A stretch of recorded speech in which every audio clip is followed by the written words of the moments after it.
So, welcome Kyle Buchanan. He is the current pop culture reporter and Oscars columnist for the New York Times and author of Blood, Sweat, and Chrome, The Wild and True Story of Mad Max Fury Road. We will get all into that book. I can't wait to talk about it. But he also, like we mentioned on a pod a couple weeks ago, he published the New York Times recent 100 Best Movies of the Century. And we will also talk about how you similarly would have liked to have seen Mad Max Fury Road higher on that list. It was at 11 with critics and 7 with readers. It is pretty high, but welcome, Kyle. Thank you so much for joining us. Thank you for having me. And Nick, I appreciated that you introduced me as the current pop culture reporter for the New York Times. Kept me on my toes a little bit. Like, wait, what have you heard? No changes in the next week, don't worry. Not that I know Let's of. hope not.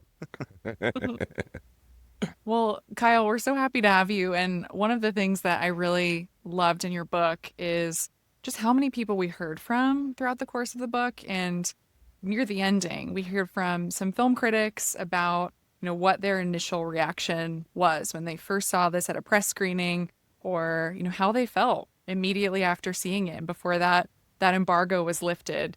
So I think we're curious, what's your relationship to Fury Road? How did you feel when you first saw it? And what's your relationship with it now? Well, I think probably everybody listening to this podcast, if there's a movie that you really love, you absolutely remember the first time you saw it. You remember probably every detail of it. And I Hmm. do. I remember I was seeing it at an early press screening at the AMC Century City, sitting next to Adam Very, who works at Variety, and that there was a Q&A with George moderated by Edgar Wright afterwards. And Edgar's in the book as well. And I had gone in feeling fairly anticipatory, but like not to any crazy degree. I had seen a great trailer for it, obviously, and some footage at Comic Con that year when I still had to cover that. Cursed Enterprise. And obviously, also had seen, well, not obviously, but I'd seen Road Warrior and Beyond Thunderdome when I was younger. And I just, from the jump, it was so revved up and visionary, and then just continued to iterate on it and just startle and shock me in ways that, I mean, I truly don't think I've literally felt my jaw drop ever, except for watching that for the first time. And, in parts of the initial chase, when a war boy would plummet to his death, I felt like I had watched a snuff film. It felt that visceral and real that I had just seen a stuntman die. So it blew my mind. I thought it was incredible. I was walking on air afterwards, it felt like. And what's my relationship to it now? Well, you can imagine in the years since. Obviously, I was very hyped for it that year, and that's well before the book was even like a twinkle in my eye. The book kind of came out of later on when the pandemic happened in 2020, which was the 5 year anniversary of this movie. I was sort of casting about trying to find something to write about. And I knew it was the 5 year anniversary. And I'd also heard so many stories over the years that had not, really been talked about on the record. So I wrote an article for the Times, kind of a mini version of the book, interviewing about 25 people. And off of that, got the book deal. And yeah, interviewed over 130 people for it and wrote extensively about it. And yet still having written the book on this, having, searched every nook and cranny of this, I can still throw it on and be as captivated as if none of that had happened. That's a pretty major work of art where you can dissect the hell out of it and it still casts a spell. I totally agree. And you keep saying, your first time you remember it. I ashamedly so don't maybe remember where I was my first viewing, but I know that every single time I watch this, Nick, I'm replacing you on this podcast. You are I you are have the a new current co-host. you are the current co-host of this podcast, but maybe not by the end. replaced by Kyle Buchanan himself.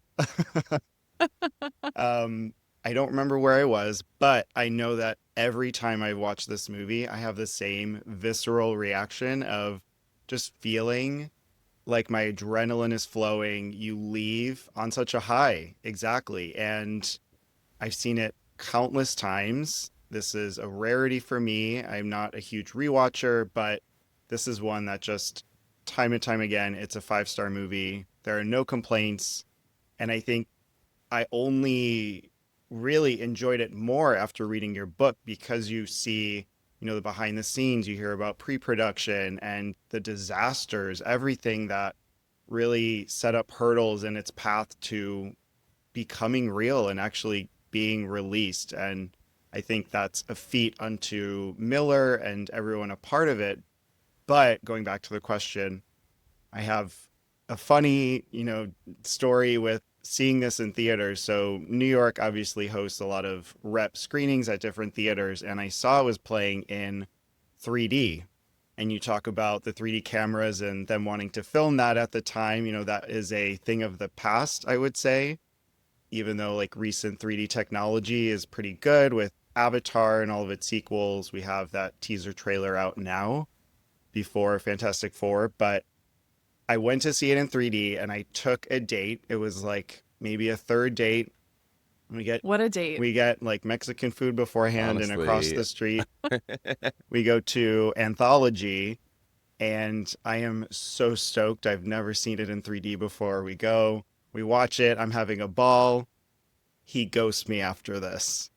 And what? just I had seen him like a long time after this, but I just like didn't hear from him again. And I'm like, if that's a red flag that it didn't work out because either you didn't like Mad Max Fury Road or whatever the case was, that's fine by me. So Oh it yeah, don't. add it to the oral history of my It's journey with this movie. And yeah, it's silly, but I wanted to see it in a different format. I know there's like a chrome black and white format for the film, and every time it's around, I'm like, I have to go. Hmm. as you should. I mean, yeah, anytime that you can see this on the big screen is amazing. When I was doing my book tour in New York, I did an event at the Alamo, and it was a Q&A after they did a screening of it. And so I came in for the last 20 minutes just to get there early and just like waiting in the wings and rewatching that on the big screen those last 20 minutes. I was like, fuck, Yeah. so good. It's so good. Well, Nick, I'm almost happy that you didn't remember your first time seeing it so that you could tell us that story about the 3D date instead. I vividly remember the first time I saw it. It was at Gateway Film Center on Ohio State's campus. One of my friends and I went to go see it, and I don't really think there is anything like seeing this movie for the first time. I just remember just the time flying by. And I think so much of that is it really is just this huge chase through the desert. It's gripping, it's surprising the whole way through. But I think my most recent rewatch really showed me how relevant and timely it still is. I think I always connected with how and was just interested in how the women were portrayed in this film, especially because I don't think that's typical of most action films, but it feels so, I don't know, genuine and different here. And I remember, growing up, hearing a lot about Apocalypse Now and the horrors of that set, and would it become a masterpiece? Would it be a flop? What was really going on there? And then you get this true, tremendous work of art. And I feel like this movie, I will, tell another generation the story of this movie in the way that my dad told me about Apocalypse Now. And I think it's cool to be able to think of film history in that way. And I like the stories of the flops almost as much as the stories of the masterpiece because you really never know, I feel like, where you're going to end up. And that was what I liked about your book too, is that even though I knew this movie happened, obviously I saw it before I had read the book, I still, as I was reading it, I was like, is this going to happen? Is this movie actually going to be made? Truly. I mean, it's one of those things where, in your mind, this movie or this book begins with a flash forward, right? You've seen the movie Hmm. probably if you're reading it. You know it's fantastic. But boy, oh boy, I mean, they had so many odds stacked against them and so many false starts and shutdowns and just everything that could go wrong did. And then, 10 other things besides that. It's a funny thing because I was just revisiting the book myself, and it's been a little while since I wrote it. And I did get caught up in the narratives. I don't feel like I'm glazing myself to say this because, it's an oral history, so you're reading what other people said. And the way they tell it is so vivid because that production was so vivid, and the crashes, both literal and figurative, were so vivid that you can't imagine every time there's another setback. Well, how are they going to get out of this? How are they going to make this work? And just somehow they keep doing it. Yeah. And we'll definitely I want to get into a lot of the production details and the stories from your book. But for listeners, so if you maybe aren't familiar with Mad Max Fury Road, or if you just need a refresher, I think if you're here, you've probably seen it. But just in case, the film chronicles years after the collapse of civilization, where the tyrannical Immortan Joe enslaves apocalypse survivors inside the desert fortress, the Citadel.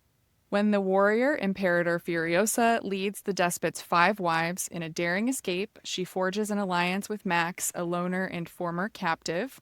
Fortified in the massive armored truck, the War Rig, they try to outrun the ruthless warlord and his henchmen in a deadly high-speed chase through the wasteland. This was, of course, directed by George Miller. It was written by George Miller, Brendan McCarthy, and Nico Lathuris. And it, of course, stars Charlize Theron, Tom Hardy, Nicholas Hoult, Hugh Keays-Byrne, Zoe Kravitz, Riley Keough, and more. This premiered on May 7th, 2015 in LA, and then screened out of competition at Cannes. I would have killed to see this at Cannes, just Yeah, seeing them all on the Croisette on those red steps. it was amazing. Oh my God. And this ended up winning 6 Oscars, well deserved, I think, especially for film editing. We'll talk about that. Also, production design, costume design, sound mixing, sound editing, and makeup and hairstyling, and was also nominated for picture, director for Miller, cinematography, and visual effects. And should have been nominated for actress. Oh, yeah. Don't worry, we'll talk about the Oscars and Agreed. snubs because I agree, and I also like how that section of the book is framed, and the critics talking about how it played with them and how they really had a part in its play with awards, because movies like this, genre films, don't really get appreciated, and that was really your explanation for, or other people's explanation for, why she didn't get in, or she was on the border. But it also won a slew of other awards. It won BAFTAs just across the line. And again, we'll get into Oscars. But talking about your book, Blood, Sweat, and Chrome, again, the description, a full speed ahead oral history of the nearly 2-decade making of the cultural phenomenon that is Mad Max Fury Road.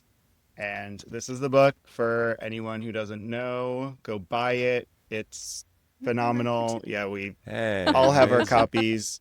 Yeah. I was highlighting like crazy, just like things you would never have expected to hear about. And I think what's so special about it is the honesty and how excited, like you said, Sophia, people, cast members, crew members were to share their stories and to talk about the nitty gritty, the positive things, the fights that happened on set. And I want to get into all of that. A decades making film is crazy thinking about pre-COVID, but then you learn that this film really started in Miller's mind in the 80s after Road Warrior and through the 90s, again, getting stalled by studios or current events, or there were just so many things that went wrong. So I guess just starting, what made you publish this book or conceive of this book in this oral history format?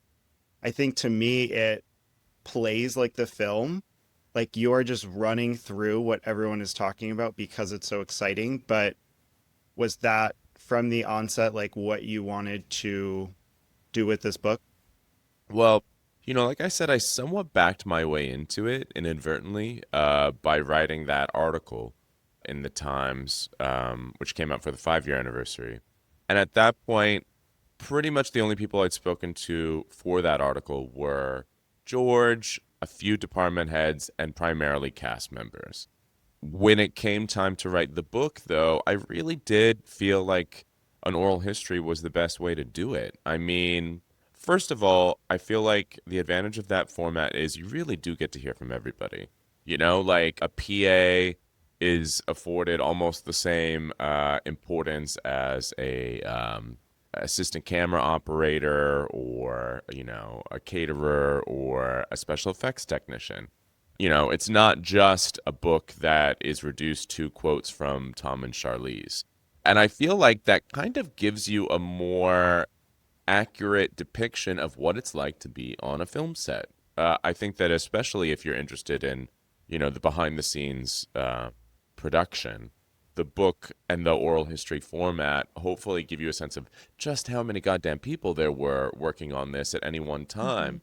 And that, yes, the focus of the matter was what was being captured on that camera and sometimes these like split second shots, but all the work that went into it is so massive. And a thing that I think is very particular to this movie, there was no real job on this set making the props or designing the cars or the costumes or whatever that wasn't so incredibly thought through. And to be able to hear from those people in their own words about what they were doing and how they accomplished it, I think just deepens the world of the movie. You have that sense when you're watching it that the world of the film extends beyond the borders of the frame, that you're seeing things for not very long and they feel so thought through and lived in. And certainly, you know, the Furiosa prequel elaborated on a lot of that, but there's a world there. And it's exciting, I think, to speak to the people involved in the making of it because they brought in our perception of that world. Hmm. And I like how it's not really a problem in this movie at all. I think it's a feature and not a bug that we're dropped into the world right away, that we don't have backstory. We don't even really have an act one. It feels like we have that the moments pre title card drop, but we really are just thrown right into everything. And it feels like, from reading your book, they were thrust into the action right away too, because so much of it was just in George Miller's head and on Yeah. storyboards, not having a script. I think that was, something that actors talked about. But what you said about, I think crew members or PAs, that was something that really came through for me, was that these people that were interviewed in your book almost felt like they'd been waiting to say something about this. Like they were bursting at the seams, especially the one character, Toast. Yeah. I think that was really cool. The visual effects technician. I think you said that he wrote down something like, "I'm about to tell you a story you won't believe." So, did you have any favorite stories like that from crew members or things that really surprised you as you were interviewing people? Well, Toast is a great one. You know, the chapter about the first day of shooting is something that I think I would have expected going into this, and that probably the reader would expect would be told through the eyes of like a principal cast member or George Miller. Hmm. And instead, it's mostly told through this VFX technician who has shaped his entire life with the goal of getting to work on a Mad Max film. And the way that he portrays that is so much fun and so um, he just exults in it, and I think that the reader does too, or at least I would hope so. But yeah, you know what you said about it feels like these people have been waiting to tell these stories for a while. Honestly, I think these people have been telling these stories. Like Mm, this has to have been like the production that they were all telling their friends about when they got home. And then when the yeah. movie comes out and it's amazing, you know, they were probably at dinner sometime and someone would say, "Oh, Mark worked on Fury Road," and he's probably, you know, bursting at the seams to tell these stories.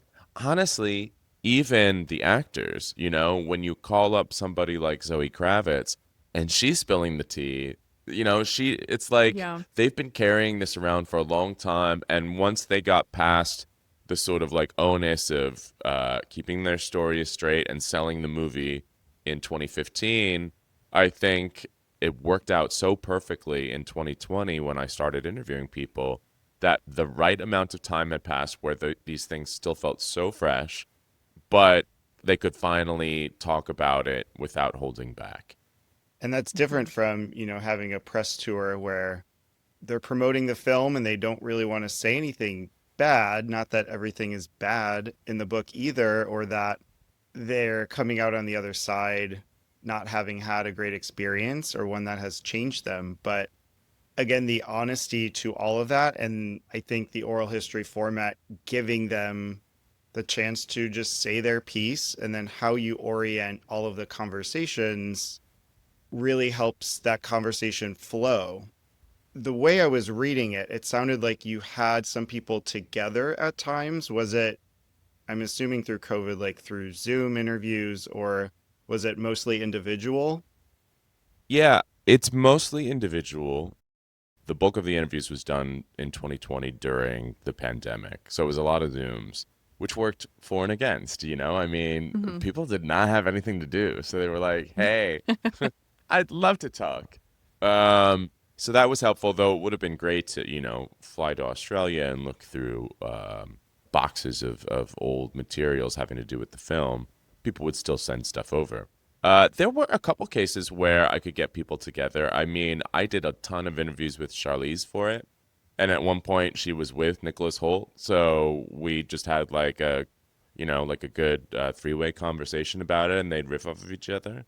And sometimes, the fun of the oral history format is telling somebody about another quote from someone else and getting their take on it. So you get a little Hmm. bit of a response. And it's always enjoyable, I think, to see that people have totally different memories of this thing. I mean, really even down to like the sort of the emotional aftertaste of the film. There are some people who found this experience of making the movie very harrowing and were terrified it wouldn't come out well and didn't understand it at all. And then there are other people who worked on this film who wish they could go back, who wish that they were still shooting it because it was the time of their lives. And everybody's got a different perspective on it. And I wanted to sort of portray the wide breadth of those perspectives. Hmm. And thinking of what you just said about telling another person a quote or a comparison maybe that was made, I loved the part when Justin Chang compares Charlize to and Furiosa to Ripley in Alien and Aliens, Hmm. and then James Cameron confirms that that he thinks that's right.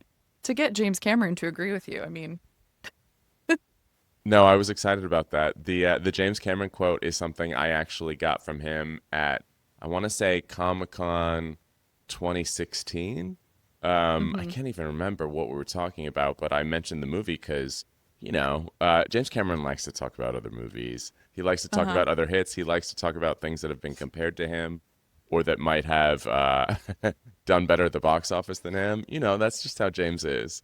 And he was very happy to talk about that. He thought the movie was great, and he thought Charlize was great. I think he'd like to see more amazing heroines in the action space, and certainly almost all of them pay a debt to Ripley and Sarah Connor. So to see somebody take that mantle up ably, I think he really appreciated it. Hmm. And you talked about Charlize and having so many conversations with her. She seems like such a thoughtful interviewee. Like her responses were, just very, I thought, thorough, and like she was willing to share really honest opinions about her experience and how she felt about making the movie and just about unlocking or understanding her character. What was it? I'd love to hear more, I think, about what it was like to talk with her throughout the process about Furiosa. Charlize is very no bullshit. I had interviewed her before the book a couple times through the years for movies. And the thing that I just immediately got from her is she doesn't want you to come in just sort of like blowing smoke up her ass. She doesn't want small talk. She wants you to ask her tough questions. She kind of thrives on a provocative conversation. This is not somebody who holds back. And I think it's sort of an interviewer's dream because you really can ask her anything and she thrives on it and desires it. The deeper that she goes, the more she responds to it. And I think she honestly does use the interview format, if it's done right, as like it excites her to be like Hmm. asked things and figure out and articulate for the first time how she felt about those things. So this is all to say that honestly, when it came time to do just the article, the very first person that I got in touch with was Charlize because I knew that, first of all, if Charlize wasn't going to do it, then, nobody else would. There wouldn't be a point to doing it. But that also Charlize would go the deepest and be the most willing. And that if she was willing to do it, probably almost everybody else would pretty quickly sign on board. And they did. So that was super helpful. And through the course of this process, because I did, have several conversations with her for the book, I really do have to give her credit for always being so forthcoming, because she literally said at times, she's like, look, it's not going to do me any good to rehash what happened with me and Tom. Like, she's savvy. She's been around the block. She knows that would inspire a whole new round of headlines, but neither is she willing or even really able to not talk about those things if asked. Like, she's just real. She's like, if I get where you're coming from and I respect you, I'll talk about it. And she did. She really opened up. She said, all sorts of stuff that to that point she had never really discussed in the media. And I got to give her a lot of credit for that, for not being elusive and really accounting for it. And honestly, you know what? I mean, I know that Charlize really enjoyed reading the book because she wanted to understand how this all happened too. She worked on this movie. She starred in this movie. She still doesn't understand how it became a masterpiece, despite of or because of all of the conditions that it was made in. It's still a thing where she wants to try to make sense of it too. And I wonder, Sophia, if that wasn't part of why people were eager to talk about it too, because it helped them make sense of an experience that still, would always loom so large in your life that you worked on this movie, but is so mind-boggling at the same time. Yeah, I'm sure it was cathartic for them to know that, other people were speaking about it, but also to get to see the book and to get to read those stories from everyone. Even just like you were talking about with that section of the first day on set, you have people describing it as Burning Man and Cirque du Soleil and S&M and all of these different things, right? So if you have descriptions like that, you can imagine people had such Yeah. crazy different experiences on that set. In the desert, in the middle of nowhere, in Namibia, which they, would never really be allowed to film in again. I mean, Furiosa was not filmed there. It was filmed in Australia. And the studio didn't even want them to film in Namibia. They just happened to ship all of the vehicles there to the tune of, 1.2 million, and then tell Warner Brothers while the boat was in the middle of the ocean that they had done it. And so they had to commit to Namibia because they weren't going to ship those back. Yeah, and going from Namibia to Australia and back to Namibia based on the scheduling and the money, the shoot was chaotic, and that's very apparent, with its history, but also in the book. And the actors, particularly, I liked when they talked about how George saw his vision and had his vision, but they would film it in those 3-second clips, and that was it. And then they'd move on, and everything was filmed sequentially, which is the opposite of how film is usually shot. So you kind of get in the actors' heads of, what are we doing? What is this going to look like? We can't act out the scene. So I think that made it harder for them to understand these characters. I know Charlize was given a lot of Furiosa's background, but one that leads them to have to trust Miller so much. And I think by the end of the shoot, they're as much confused as everyone else of, will this come together? Is this actually something that's going to work?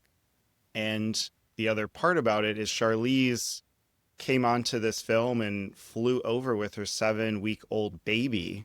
And to be doing that as a new mother on top of this story of this character who is a sort of mother character by the end for these wives, and she's a part of the many mothers, the Vuvolini, it adds so many layers to it. And you, again, after my reading of it, you see that in her, in the way she acts, and hearing about how badass she is and had to be as a South African growing up in this really hard place, that she really is putting every ounce into this movie. And I'm sure it was like 10 times harder than we could have even imagined based on what she was going through at the time. Yeah, I mean, all that is true, and everyone really did take on the personas and the themes of this movie in a really intense way. There were even, workshops held for almost everybody, whether it was the wives or the war boys, that helped them channel, their own shit into these characters, to personalize these characters, to, have primal scream sessions or research sessions that would make it feel extremely real. The war boys were basically war boys on and off camera, and they'd fall to pieces and salute if the actor who played Immortan Joe would walk past, even if it were in the supermarket. You know, uh, there was a thrill and a fear probably at the same time of just totally letting go, succumbing in this place that was so remote, so far away that you couldn't go to LA or New York. You couldn't go back to wherever your actual life was. You had to completely surrender to this production. And if you fought it, those are the people who had the most trouble, that had the least faith and the most anxiety over what was being made. I loved how Miller was so adamant on the beginning of the film not having CG right away, of being practical, and saying, if the first image they see is real, then they're going to believe everything else is real. Or, on the contrary, if it's false, they're going to believe everything is false. I just feel like the technology in this is so inventive and creative. So I'm sure for the actors, and really, I mean, even more so, I think a lot of the below the line talent, the visual effects artist, the prop makers, really everyone had to be pretty blown away by what they were making and what was in Miller's mind here. Now, yeah, of course there is CGI used in this, and most Mm-hmm. of it is pretty incredible, but I do think that there is a fundamental reality to what's in the center of the frame that means that any sort of CGI embellishments, they feel immediately real because they're happening at the edges of the frame, or with almost total certainty that what you're seeing has to be real because things are reacting as they would in reality, that a car crash is happening in an actual desert, with all these other elements that feel extremely real and honestly can't be faked. The eye knows the difference, Mm-hmm. and the Furiosa prequel, for all of its strengths, there just was a lot more of that. It was not shot in an actual desert for the most part. There was a lot more location replacement and other elements that felt a little bit more apparent in their green screening. And I don't know if it's possible to make an action movie like this anymore. I think, it came along at the exact right moment where there was so much access to technology that made those incredible shots possible. But just before there was so much access to technology that a studio wouldn't let you go do this anymore. They'd just Mm-hmm. be like, do it in the computer. And it also helped that Miller, who was in his 70s when he made it, had that practical experience, had made movies for decades that were done for real. The first Mad Max, it's astonishing what they get away with when they have like no budget and no permits, and yet they're, crashing these cars and zooming around for real.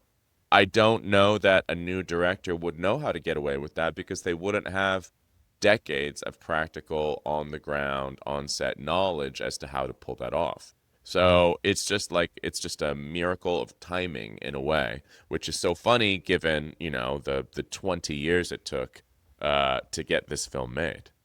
Yeah, and I think it's funny looking back on his career. He had Happy Feet that really spread him thin to a point, and Happy Feet 2, but also Babe before this. And even though Chris Noonan was director on that, he really played a big part. And, he wasn't credited on Contact at the time. So he's had a difficult past, I would say, with filmmaking, but those elements really show what his process is like, and having them seem real is probably a big reason why I love this movie, is that, maybe as it ages, you could see some of those visual effects more and more, but it's in the characters, the acting, the heart, and the emotion. This is an action film but it's also so timely, like you said, Sophia, and it's about the present, past, and future.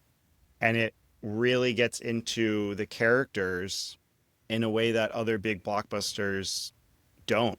And that's just so special. I think looking at, someone with a disability like Furiosa, who depends on her arm, and then how she and Max have to, or really form this bond over the film. And by the end of the movie, we realize that this is Furiosa's film, not Max.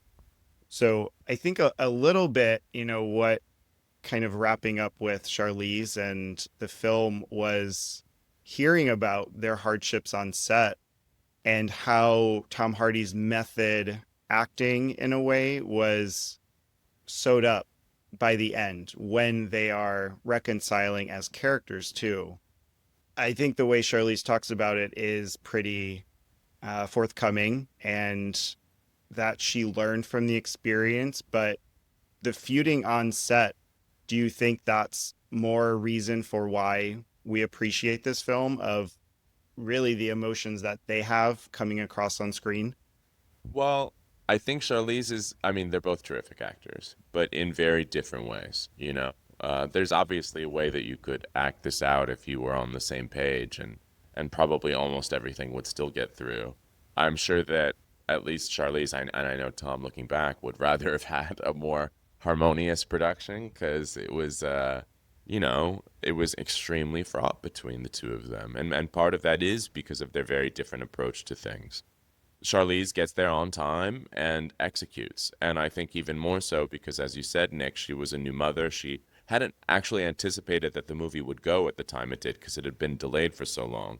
So she had, gone ahead and pursued the adoption process, and then was sort of told, "Oh, actually, it is happening." So wasn't anticipating being a new mother while working on a production of this scale, but made it work.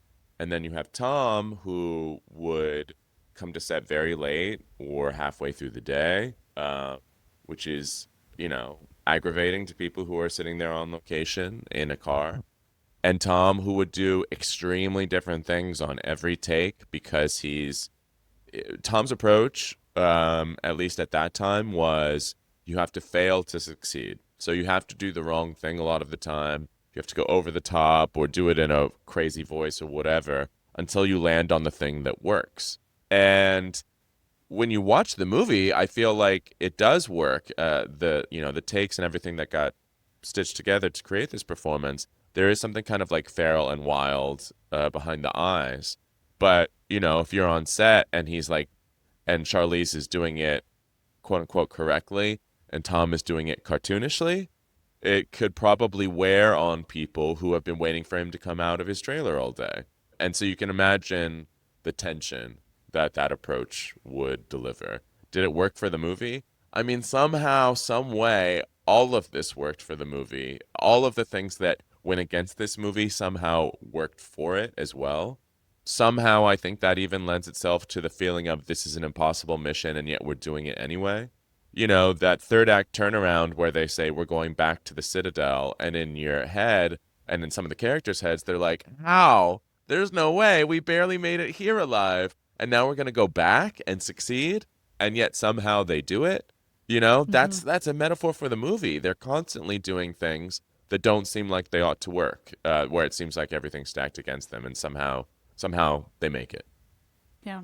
I think that's really the overarching theme I take away from it. It just feels like this impossible journey that they somehow make it work, production and in the film. I think before we go to Oscars and talk about what happened there, do you have any, for both of you really, any favorite scenes or moments from this film that when you think back on it, that's the point in the movie that you remember or fixate on? Nick, do you have one? Do I have one? I have like 20.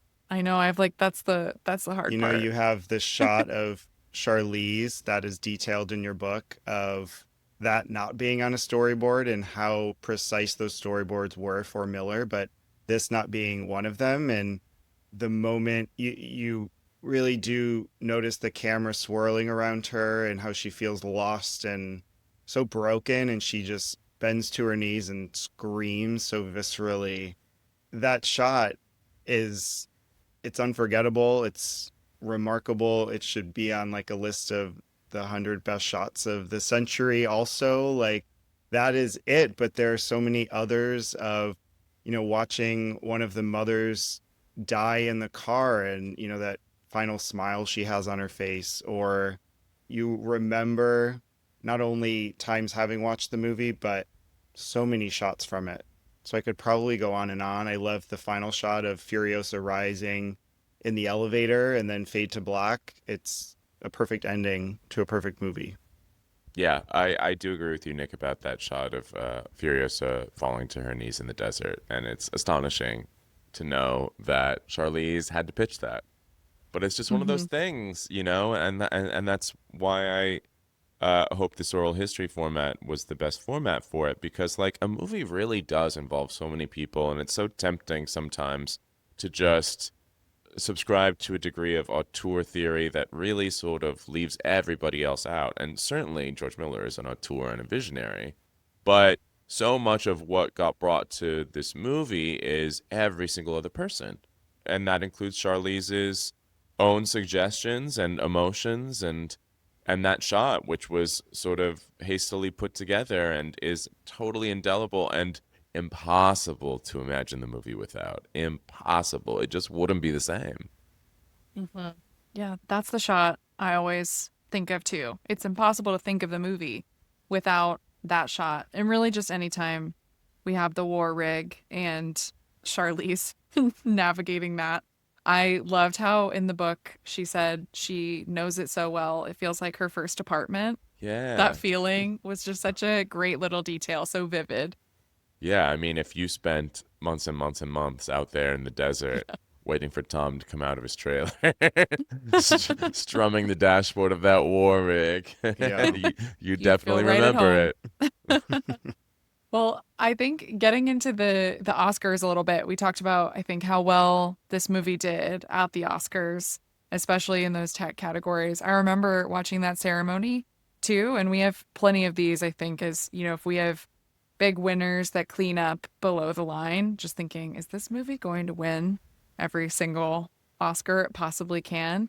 But the big one for me that it didn't get is George Miller and director. Mhm. That just always sticks out to me. So I don't know, in covering the Oscars at the time, did that surprise you that that wasn't a narrative that emerged through the season or not that Inarritu ended up winning for The Revenant? I mean, I think Miller deserved, and if there was anything that would have surprised that night, it would have been that.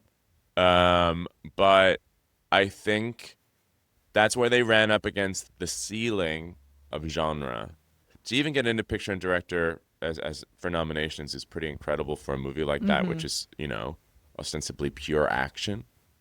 But at that point, Inarritu just had that Oscar heat and that Oscar streak that made what he had put together, which honestly is just as much of an action movie. Like Revenant is maybe, it has that prestige gloss, but that is like an experiential like ride as well, also featuring Tom Hardy.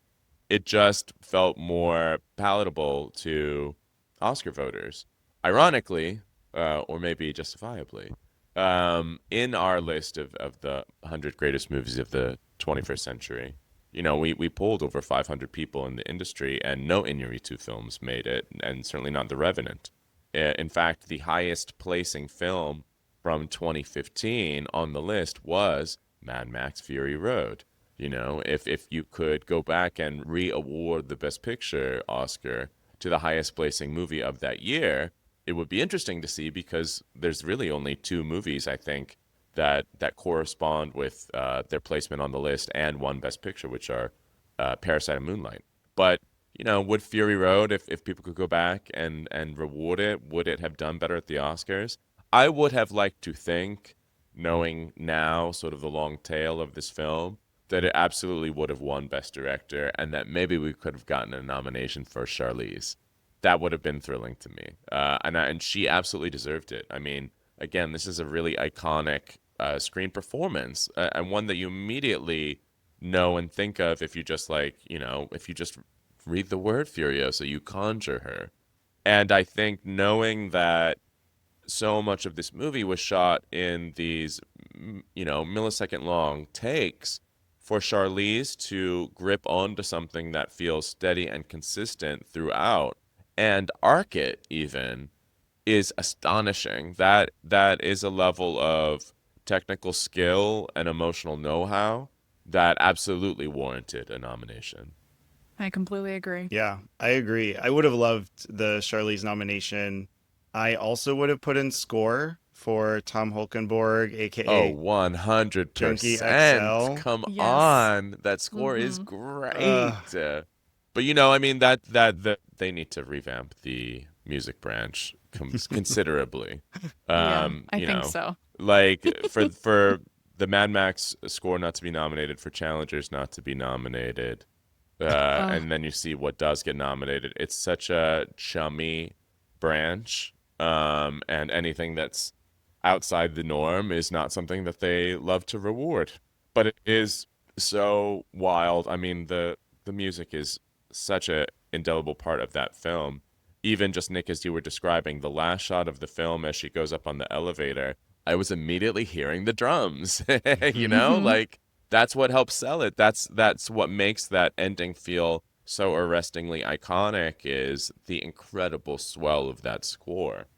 Yeah, absolutely. Totally agree with you on that one. Yeah, it's just how it modulates throughout the film and how you have the drums, you have these heavy sounds mixed with the sounds of the engines rumbling and revving, but also learning about those sounds in the score being of whales and those being edited in the themes of the film, how they all connect together. So it was just, it's not only heavy, but then also during the mother sequence, I noticed that it was really heavy in strings and you don't have the drums. So there is really good flow. It's not all of the same thing. And maybe that's what voters were thinking at the time. They say, oh, it's another action movie. They all sound the same, or whatever the reason. Without the score, despite all of the sound in the film, it would have been totally different. And I think that's what keeps you just as attuned to its strengths and keeps your heart pumping as any other part of the movie as you're watching it. Yeah, yeah. Tom Holkenborg, who goes by Junkie XL, he had incredibly thoughtful things to say about how that score was conceived. And you sort of hit upon some of them, Nick, which is there are instruments that are held back for a long time because he says once you start introducing drums, you've got to keep them there. So someone might not necessarily consciously realize that we're not hearing certain instruments until later in the film, but once you do, by the end of the movie, when you do have like absolutely everything being thrown at you, so too does the symphony have access to all those things. I think it's a really genius way to modulate what could otherwise feel so samey. Totally. So one of the questions I think this goes in nicely into one of the questions we ask at the end of our episodes, but if you could give this movie one Oscar, just one, what would it be? Well, it would have to be Best Director for George Miller. Look, for the perseverance alone, you know? I mean, that was one of the reasons that I wanted to write this book is how do you make something where for 20 years, like almost everything is telling you it can't be done? Like true act of God shit sometimes. Hmm. And it gets shut down multiple times. There was a version with Mel Gibson that they were trying to get off the ground that was literally going into production and got shut down.